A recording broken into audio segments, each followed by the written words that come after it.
시청자 여러분 안녕하십니까?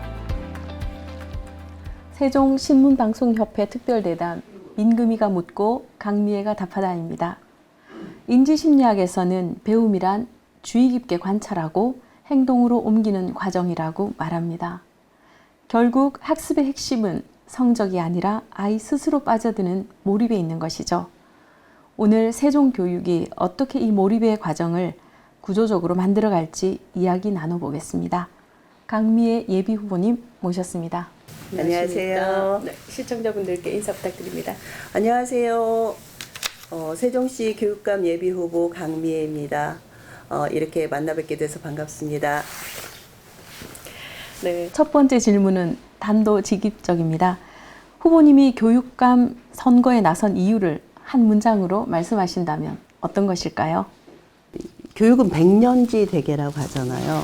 그 교육에는 그만큼의 역사가 필요하다고 하는데 교육의 그 역사를 만들기 위한 과정이 한 번 정도는 다시 시작이 돼야 되지 않을까.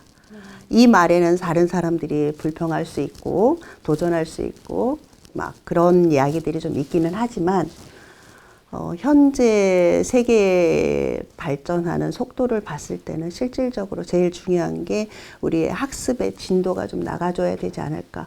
공부의 양도 좀 많아져야 되지 않을까. 이런 입장에서 제가 교육감을 다시 한번 도전을 한번 해보자. 그리고 교육감으로 인해서 우리가 좀 세종교육의 변화가 좀 됐으면 좋겠다라는 욕심이 좀 있습니다.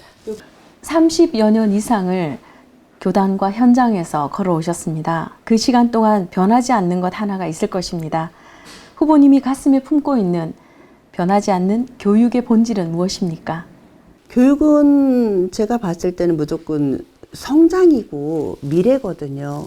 그리고 그 안에 역사가 살아있고 이런 부분이 한 사람으로 인해서 성장하고 그 사람이 성장하고 이 한 사람 한 사람이 모이면 마을이 성장하고 그렇게 넘어가면 나라가 성장하고 그렇게 넘어가면 세계가 성장하는 그런 단초가 되는 것이 저는 교육이라고 생각합니다. 그런 부분을 끊임없이 주어야 되는 부분이 교육에서 나와야 되지 않겠냐.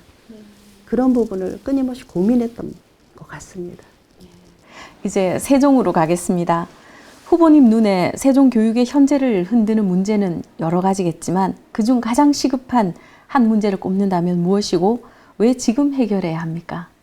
요즘 제 톡에 자주 오는 내용 중에 뭐가 있냐면 세종의 학생의 인구가 자꾸 줄어든다는 얘기가 좀 많이 나옵니다. 세종의 인구가 왜 줄어들까라는 측면에 학생이 자꾸 유출된다라는 말이 좀 나오고 있거든요. 이것은 학생이 유출되는 원인이 학력이구나. 이렇게 결론을 지을 수밖에 없습니다. 그래서 세종의 현재의 가장 큰 문제는 어떻게 하면 학력을 향상시킬 수 있을까라는 것이 조금 우리가 앞으로 내다봐야 할 포인트가 아닐까. 후보님이 말하는 그 학력 회복의 성공 기준은 무엇인지 그리고 그 어떤 지표와 방식으로 확인하시는지 말씀 부탁드립니다. 학력 회복의 지표라는 거는 각각 다르다고 저는 보거든요. 학생들의 기준이 모두가 다른데 이 학생들의 기준이 다르다는 것은 능력의 차가 있다는 뜻이거든요. 즉 우리가 운동을 할 때도 달리기를 잘하는 학생들이 있는 반면 수영을 잘하는 학생들이 있고 그 다음에 그 피아노를 잘 치는데 달리기를 못하는 학생들도 있고 그런데 이 학력이라는 부분도 정말 학습에 재능이 있는 학생들이 있거든요. 이거는 각각 좀 달라야 된다라고 생각을 하고 그 차이를 우리가 인정하고 그 아이들의 그 내용에 맞는 맞춤형 학습이 좀 필요하지 않을까. 그에 따라서 저는 어떻게 하면 이것을 아이들한테 맞춰서 할 수 있어 볼까라는 이 방법을 고민을 했을 때 요즘 AI가 많이 떠오르잖아요. 그래서 AI를 통해서 맞춤형 학습을 좀 많이 도전을 시켜보고 싶다라는 생각이 있고 그냥 AI를 너는 어떻게 통할래? 라고 했을 때는 AI의 학습 체계를 좀 만들어야 된다고 생각을 합니다. 그래서 AI의 학습 체계를 데이터화해서 이 데이터화된 것이 각자 그 자기 레벨에 맞게 또는 나의 학습의 깊이에 맞게 조금 방향을 잡아서 가야 되지 않을까 네. 이렇게 생각합니다. 과정은 맞춤식으로 하되 우리 아이들의 생각하는 여정들은 아이들에게 맡기는 부분이 중요한 것 네, 같습니다. 네. 또 놓칠 수 없는 게 에세이집. 네. 네. 머이입 선물 출판기념회 네. 얼마 전에 하셨는데 그 내용이 담고 있는 따뜻한 시선이 굉장히 인상적이었습니다. 감사합니다.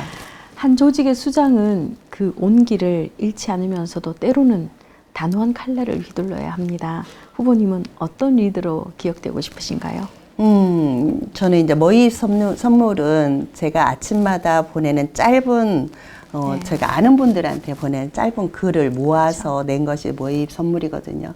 그 속에 담아 있는 것은 그냥 평상시에 소박한 저의 생각들 이런 부분인데 이제 이거를 쭉 이어오면서도 어느 날은 좀 힘들고 어느 날은 이걸 계속 해야 되나 라는 그런 생각들이 있었는데 이게 제가 하면서 느낀 것이 한 번 한 것은 이분들 중에 한 10%라도 이 아침에 편지를 기다리시는 분이 계시다고 하면 끝까지 해야 되지 않겠냐라는 생각을 했었고 저는 이런 부분이 우리가 가지고 가야 하는 신뢰, 사람 간의 신뢰를 좀 집중적으로 우리가 같이 갖고 가야 된다라고 생각을 해요. 그래서 현재까지 우리가 그걸 쉽게 말하면 다른 말로 우리가 김보성 씨는 의리 네, 이러시잖아요. 그렇죠. 네. 저한테도 그 의리가 바로 신뢰로 통할 수 있는 길이 아닐까. 그래서 저 삶의 길고 긴 그 여정 중에는 항상 그 의리와 같은 그런 신뢰가 바탕이 되어야 된다고 생각하고 살고 있습니다. 네, 감사합니다.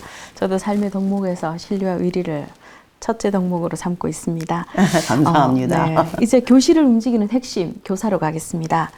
선생님들이 많이 말하는 단어가 행정입니다. 수업이 아니라 행정에 지친다는 말들을 하는데 후보님이 교육감이 된다면 취임 100일 안에 네. 선생님들이 체감할 첫 조치 하나 든다면 어떤 게 있을까요? 100일은 좀 짧을 것 같아요. 네. 제가 학교 현장에 있어 봤어도 100일 안에는 어려운 부분이고 차츰차츰 데이터화를 해야 되겠다라는 생각을 해요. 데이터화 한 데는 거의 한 1년 정도는 걸릴 것 같습니다. 그 데이터화 하는 과정에서는 많은 분들이 선생님들이나 일반 행정직들이나 그 주변에 우리 학교 조직 안에 있는 분들이 도움이 많이 필요하거든요. 그래서 한 1년 정도를 데이터화를 좀 하고 나서 이 데이터화를 한 내용을 공유해서 쓸 수 있도록 이렇게 한다고 하면 좀 업무량이 줄지 않을까라고 생각을 하고 있습니다. 네, 그래서 감사합니다. 그런 작업을 좀 해보고 싶습니다. 네, 표준화 시킨다, 시스템화 시킨다 부분 중요한 네. 것 같습니다. 어느덧 마지막 질문입니다. 유교의 신독이라는 말이 있습니다. 이건 홀로 있을 때조차 자신을 엄격히 살핀다는 뜻인데요.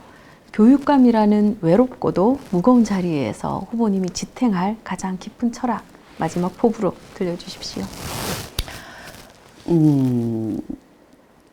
글쎄요, 철학이 그동안에 제가 살아온 흔적인데 저는 힘들 땐 걷거나 책을 많이 좀 읽는 편입니다. 네. 그래서 우리가 두 갈래길이 나올 때는 어떤 길이 가야 될지 고민할 때가 많잖아요. 그때 책을 읽거나 걸으면 항상 그 선택을 할 수 있는 좀 편안한 나만의 길이 좀 나오더라고요. 맞습니다. 네. 그래서 어차피 세상은 외로운 길이잖아요. 내가 선택할 수 있는 나만의 방법을 찾아내는 것이 우리가 살아가는데 가장 중요한 게 아닐까 싶어요. 그래서 같이 가는 것도 소중하지만 나를 먼저 잘 조절해서 중재해 나가는 그 중용의 미가 좀 더 우리 살아가는데 중요하지 않을까. 제가 생각하는 때, 제가 살아가는 길에 그게 더 중요하지 않을까 생각하고 그게 저의 철학이라면 철학이라고 말을 할 수가 있겠습니다. 네. 오늘 말씀을 나누다 보니까 이제 주변에서 이건 하나 여담입니다만 후보님 얼굴에 광채가 난다 이런 말씀들은 네, 이유가 또 느껴지고 저 역시 지금 논어를 공부하고 있습니다만 이 하신 말씀이 맥이 통하는구나 이런 생각을 하게 감사합니다. 됐습니다. 오늘은 정치가 아닌 정책을 묻는 시간이었습니다. 강미의 예비 후보님의 신뢰, 의리를 바탕으로 한 스스로를 잘 다독이는 마음, 우리 또 모두가 가져야 할 마음 가운데 하나가 아닌가 하는 생각을 했습니다. 시청자 여러분 고맙습니다. 감사합니다.